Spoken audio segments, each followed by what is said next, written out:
So, you want to own an army, tanks, aircraft, thousands of armed men under your command, the kind of power that used to only belong to kings and presidents. Here's the twist. In 2026, you don't need a crown or a country. You need an LLC. Because what you're actually building isn't a conquest force. It's a business. A private military company, armed contractors for hire, selling security, logistics, and combat training to governments, corporations, and occasionally people who'd rather not explain who they're working for. Your first customer isn't going to be a warlord. It's going to be a government procurement office.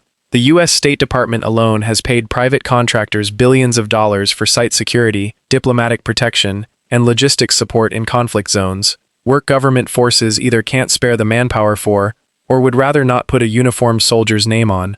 Contracts get awarded competitively, priced by the day, per operator per mission. A single experienced contractor working a high-risk assignment can bill several hundred to over $1,000 a day, and a company running hundreds of contractors across multiple active contracts is suddenly generating revenue that rivals a mid-sized defense company.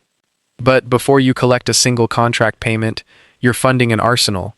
Weapons, armored vehicles, aircraft, secure communications equipment, body armor, all before you've even started paying salaries. Warzone operations insurance alone is staggeringly expensive, when insurers will underwrite it at all, because you're insuring against exactly the outcomes insurance companies hate most: kidnapping, combat injury, total loss of equipment in hostile territory. And your payroll doesn't look like a normal company's. You're not hiring off a job board. You're recruiting former Special Forces operators, people whose training cost their home government millions of dollars to produce, and paying them private sector rates specifically because their skills are rare enough to poach. The better your operators, the more governments trust you with sensitive contracts.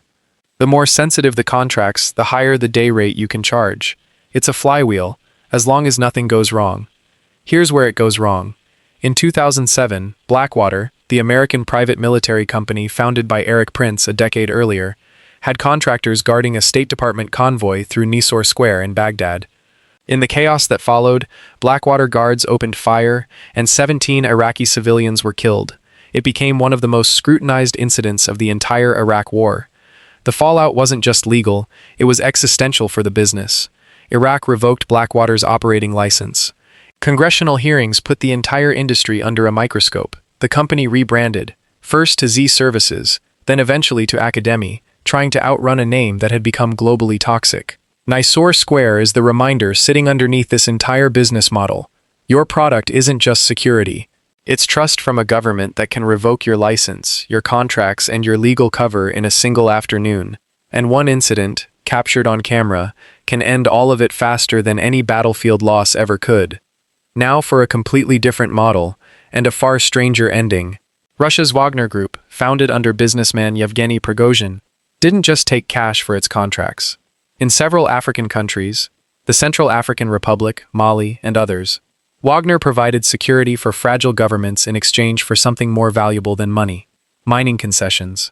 Gold, diamonds, and other resources signed over directly to companies tied to Wagner, turning a security contract into a stake in the actual resource wealth of the country being protected. It was an enormously profitable arrangement, until Wagner's relationship with the government that funded and armed it in the first place fell apart.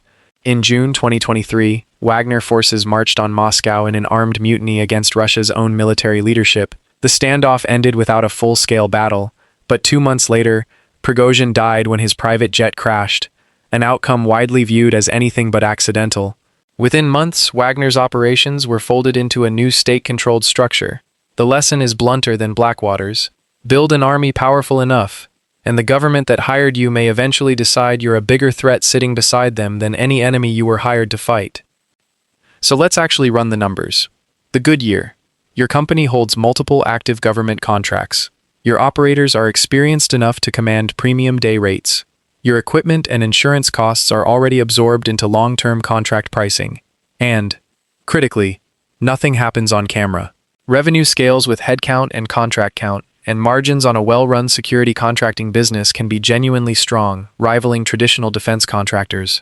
Because the entire industry exists specifically to do work governments would rather outsource than staff internally. The bad year, one incident, filmed, uploaded, or leaked, And every government client with a reputation to protect starts quietly not renewing. Insurance premiums spike overnight.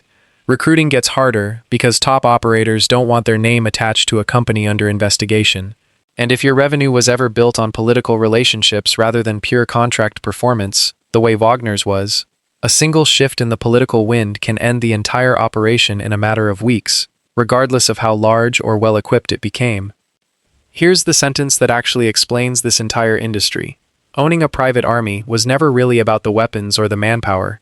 It's about political trust, earned slowly through quiet, successful contracts, and capable of disappearing in a single headline or a single mutiny. Blackwater lost its trust to one afternoon in Baghdad. Wagner lost its trust to the very government it was built to serve.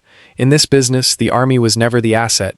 The relationship was, and relationships, unlike weapons, can turn on you.